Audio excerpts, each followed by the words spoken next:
Hello दोस्तों, welcome back to my channel dear Guruji. दोस्तों, इस वीडियो में बात करने वाले हैं इंडियन एयरफोर्स के तरफ से निकाली गई नई भर्ती के बारे में। जी हाँ दोस्तों, की जो नई भर्ती का नोटिफिकेशन है वह जारी हो चुका है और इसमें पूरा डिटेल्स मैं आपको बताने वाला हूँ कि आपका जो फॉर्म है वह कब से फिलअप करना शुरू होगा, कब इसका लास्ट डेट है, कब इसका एग्ज़ाम डेट है, कौन कौन इस फॉर्म को अप्लाई कर सकता है, इसे अप्लाई करने के लिए आपके पास एज क्राइटेरिया क्या होना चाहिए। तो सारा कुछ दोस्तों आपको इस वीडियो के माध्यम से बताने वाला हूं, तो वीडियो को कहीं भी स्किप मत कीजिएगा, पूरा लास्ट तक देखिएगा। और अगर आपने मेरा इस चैनल को सब्सक्राइब नहीं किया तो चैनल को सब्सक्राइब करके बेल आइकन पर क्लिक कर दीजिएगा ताकि फ्यूचर में आने वाले वीडियो का नोटिफिकेशन आपको सबसे पहले मिले। तो सबसे पहले दोस्तों देखते हैं कि क्या इसमें जो है आपका फॉर्म फिलअप है वह कब से स्टार्ट होगा और कब लास्ट डेट है। तो जैसा कि आप लोग देख पा रहे हैं दोस्तों, यह नोटिफिकेशन आपके सामने मैं लेकर आया हूँ। भारतीय वायुसेना Indian air force invited online application from unmarried Indian male and female candidate for selection test for Agniveer intake 01/2024 under Agnipath scheme. तो दोस्तों यह जो भर्ती है, एक बात मैं क्लियर कर दूँ, यह जो भर्ती वही फॉर्म फिलअप कर सकते हैं जो अनमेरिड कपल है, जिनका शादी नहीं हुआ है उनके लिए फॉर्म है। जो शादी है हो चुका है जिनका, वो इस फॉर्म को अप्लाई नहीं कर पाएंगे। पूरा क्लियर यहाँ पर बोल दिया गया है। और यह जो भर्ती है दोस्तों अग्निवीर स्कीम के तहत ये निकाला गया है। जैसे कि अग्निवीर में आपका जो नियम है वह चार साल तक के लिए जो है आपको जॉब मिलेगा दोस्तों, उसके बाद आपको जो है रिटायर कर दिया जाएगा 4 साल के बाद। नेक्स्ट बढ़ते हैं, online registration date from 7 January 2025 to 27 January 2025। तो इसका जो ऑनलाइन अप्लाई करने का जो डेट है दोस्तों वह 7 जनवरी से स्टार्ट हो जाएगा और 27 जनवरी तक इसका लास्ट डेट रहेगा। इसके अंदर में आपको फॉर्म फिलअप अपना कर लेना है। मेन जो है दोस्तों इसका एग्जाम कब है उसका भी डेट यहाँ पर आपको दे दिया गया। तो ऑनलाइन एग्जाम डेट जो है आपका 22 मार्च 2025 को आपका होगा। एक ही दिन होता है, एक ही शिफ्ट में होता है, सारा का जितना भी है दोस्तों एक ही दिन में पूरा प्रोसेस हो जाता है एग्जाम का। नेक्स्ट आगे बढ़ते हैं कि इसे अप्लाई करने के लिए आपके पास एज क्राइटेरिया क्या होना चाहिए, इसमें एज क्वालिफिकेशन क्या होना चाहिए। तो जैसे कि नीचे बढ़ेंगे,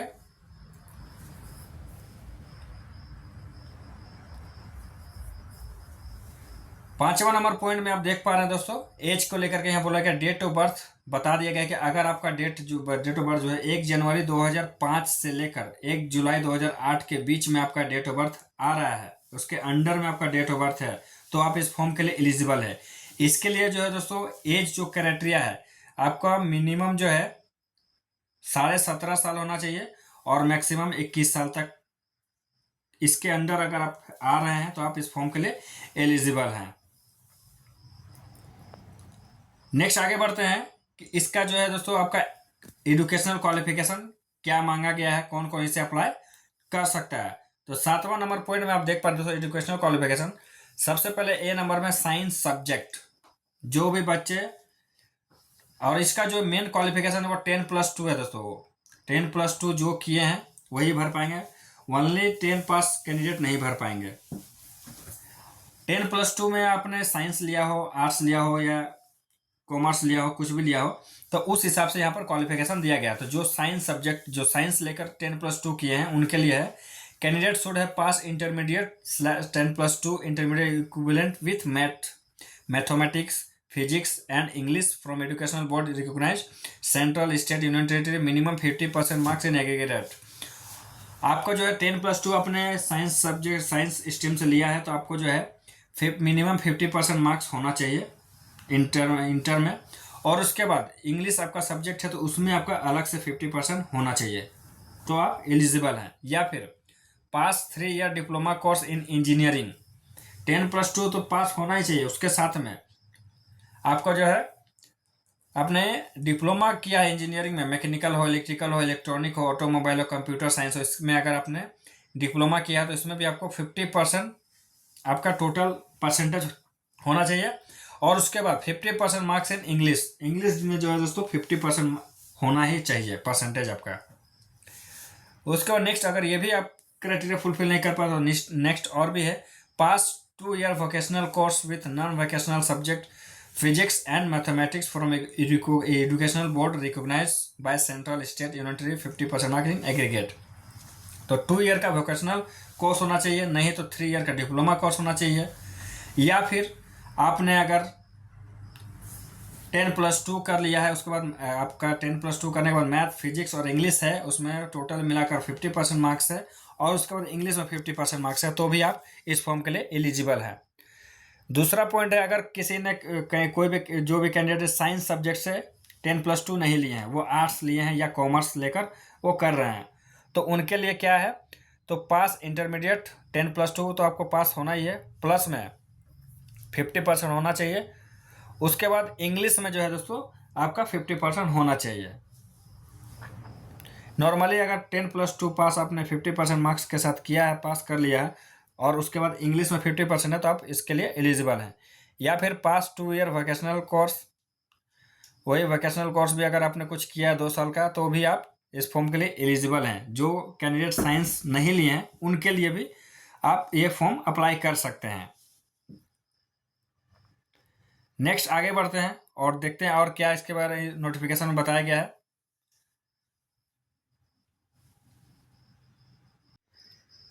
नेक्स्ट बात करते हैं इसके मेडिकल स्टैंडर्ड के लिए। तो आपका जो है दोस्तों सबसे फर्स्ट में हाइट है। हाइट आपका जो है मेल कैंडिडेट है उनको 152 सेंटीमीटर मिनिमम होना चाहिए।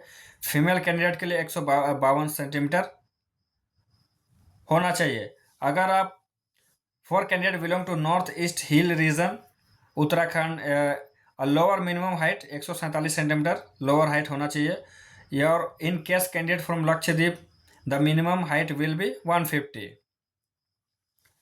तो जो नॉर्मल कैंडिडेट हैं नॉर्मल स्टेट से, ये जो स्टेट दिया गया लक्षद्वीप और आपका जो है उत्तराखंड, ये दो को छोड़कर आप नॉर्मल जो भी स्टेट से बिलोंग करते हैं उनको अब मिनिमम आपका जो है 152 सेंटीमीटर होना चाहिए। ये दो राज्यों में थोड़ा मोड़ा हाइट में छूट दिया गया है, 1-2 सेंटीमीटर का डिफरेंट देखने को मिल रहा है। नेक्स्ट बात करते हैं फिर इसमें और क्या है, वेट। वेट यहाँ पर बोल दिया गया है, वेट जो है दोस्तों weight should be proportionate to height and age age पर एप्लीकेबल। चेस्ट का बात करें तो मेल कैंडिडेट के लिए चेस्ट जो है 77 सेंटीमीटर नॉर्मल होना चाहिए और 5 सेंटीमीटर आपको फुलाना होगा। फीमेल के लिए भी से female the chest will proportionate and should be with minimum range of expression 5 centimetre, उनको भी सेम है। अब बात करते हैं इसके जो है रनिंग वनिंग क्या हो, कितना होगा इसका। अगर आप फिर उसके बाद एग्ज़ाम होगा, मेडिकल फिजिकल क्वालिफाई करेंगे तो फिर आपको जो है एग्ज़ाम के लिए बुलाया जाएगा, तो उसमें क्या क्या सब्जेक्ट से क्वेश्चन आपका पूछा जाएगा उसके बारे में बात करते हैं।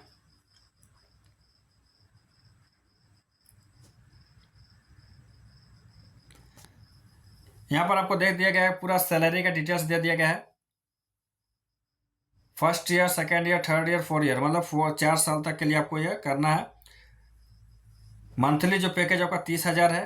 इन हैंड आपको 21,000 मिलेगा। 9,000 जो है अग्निवीर को फंड 9,000 रुपये आपका फंड कटिंग होगा। टोटल कंट्रीब्यूशन इन अग्निवीर को फंड आपका जो है टोटल जो है फंड से 5 लाख रुपये आपको मिलेगा। अप्रोक्सीमेटली आपको 10 लाख रुपया जो है दोस्तों रिटायरमेंट के बाद आपको मिलने वाला है। तो सैलरी पैकेज भी आपको यहाँ पर पूरा दे दिया गया है। नेक्स्ट बात करते हैं इसके जो है अब एग्जामिनेशन को लेकर के कि आपका एग्जाम में क्या क्या क्वेश्चन आपसे पूछा जाएगा। तो यहाँ पर दे दिया गया ऑनलाइन आपका जो एग्ज़ाम है दोस्तों वो ऑनलाइन एग्ज़ाम होने वाला है। तो जो कैंडिडेट साइंस सब्जेक्ट से हैं उनको जो है दोस्तों total duration of the online इसके लिए 60 मिनट का आपको जो है समय रहेगा। उसमें आपको फिजिक्स, मैथ और इंग्लिश से क्वेश्चन आपको 10+2 CBSE सिलेबस के बेसिस पर आपका क्वेश्चन पूछा जाएगा। MCQ टाइप का क्वेश्चन जो है दोस्तों पूछा जाता है। उसके बाद जो अदर देन साइंस सब्जेक्ट्स है, साइंस के अलावा जो भी सब्जेक्ट्स है, कॉमर्स या आर्ट्स है, उनका जो है 45 मिनट का समय रहेगा। और उनमें जो है दोस्तों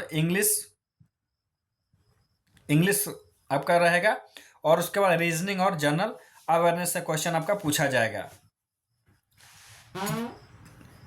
तीसरा नंबर में science subject and other than science subject. तो उसमें जो है दोस्तों आपको 85 मिनट का समय दिया जाएगा। इसमें आपका physics, mathematics, English, reasoning and general awareness सारा आपको मिलाकर रहेगा। पैटर्न इसका देख लीजिए, मेकिंग पैटर्न क्या है। हर एक क्वेश्चन के लिए आपको 1 नंबर दिया जाएगा। गलत करते हैं तो कोई भी नेगेटिव मार्किंग नहीं है। 0 नंबर मतलब अगर आप अनअटेम्प्ट क्वेश्चन करते हैं तो 0 नंबर, गलत करते हैं तो 0.25 मार्क्स आपका जो है नेगेटिव मार्किंग हो जाएगा। तो ये था दोस्तों आपका सिलेबस एग्जाम का। एग्जाम पास करने के बाद आपको जो है दोस्तों फिजिकल के लिए बुलाया जाएगा। फिजिकल में आपसे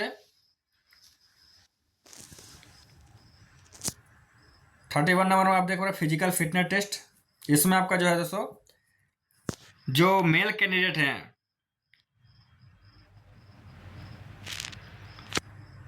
1.6 किलोमीटर का रनिंग कराया जाएगा विथ इन 7 मिनट। आपको समय दिया जाएगा, 7 मिनट का समय दिया जाएगा मेल कैंडिडेट को, और फीमेल कैंडिडेट को 8 मिनट का समय दिया जाएगा। उसके बाद जो है दोस्तों रनिंग कंप्लीट करने के बाद फिर आपका जो दूसरा होगा मेल कैंडिडेट के लिए पुशअप आपका होगा। 10 पुशअप लगाना है, 1 मिनट का समय आपको दिया जाएगा। इसमें 10 मार्क्स मिलेगा। 10 सिटअप लगाएगा 1 मिनट में, 1 मिनट का समय दिया जाएगा। 20 स्क्वाट्स लगाना है, इसमें भी आपको 1 मिनट का समय दिया जाएगा। फीमेल के लिए 10 सिटअप लगाना है और 15 स्क्वाट लगाना है। 1 मिनट 30 सेकंड का इसमें फीमेल को दिया जाएगा। इस फॉर्म को आप किस प्रकार से अप्लाई कर सकते हैं, तो इसे अप्लाई करने के लिए दोस्तों यह जो आपका वेबसाइट है यहाँ पर देख पा रहे हैं http://अग्निपथ-वायु-इंटेक-cdac.in। इसका लिंक मैं डिस्क्रिप्शन बॉक्स में दे दूंगा। आप वहाँ से जाकर डायरेक्ट जो है अपना फॉर्म को अप्लाई कर पाएंगे। नेक्स्ट आगे बढ़ते हैं। तो यहाँ पर आपका ऑनलाइन अप्लाई करने का कैसे प्रोसेस है वो भी आपको बता दिया गया है। फर्स्ट में देखिए हाउ टू अप्लाई, ये आपका जो लिंक है ये मैं डिस्क्रिप्शन बॉक्स में दे दूँगा। यहाँ से आपको क्लिक करना है। यहाँ पर जाने के बाद ड्यूरिंग ऑनलाइन रजिस्ट्रेशन आपको करना है। रजिस्ट्रेशन करने के टाइम में आपको 10th का जो मार्क्स मेट्रिकुलेशन का सर्टिफिकेट है वो लगेगा आपको। फिर उसके बाद डोमिसाइल सर्टिफिकेट आपके पास होना बहुत ज़रूरी है। 10+2 मार्कशीट होना चाहिए, या फिर 3 ईयर का engineering diploma final year marksheet होना चाहिए, या फिर 2 ईयर का वोकेशनल कोर्स का जो है आपका इसका सर्टिफिकेट आपके पास होना चाहिए। उसके साथ ही आपके पास passport size recent passport size colour photograph होना चाहिए। थंब इम्प्रेशन आपको अपलोड करना है। कैंडिडेट का सिग्नेचर जो है वो अपलोड करना है। उसके बाद candidate parent father and mother guardian signature जो है उसको अपलोड करना है। अगर आपका एज 18 साल से कम है तो उनके लिए फादर या मदर का सिग्नेचर को अपलोड करना है। अगर आप 18 साल से ज़्यादा है तो आपको नहीं करना है। एग्जामिनेशन फीस का बात करें तो इसमें जो है दोस्तों अगर आप फॉर्म अप्लाई करने जाएंगे तो 550 रुपये का आपको प्लस GST के साथ आपको अप्लीकेशन फीस देना पड़ेगा। और यह जो है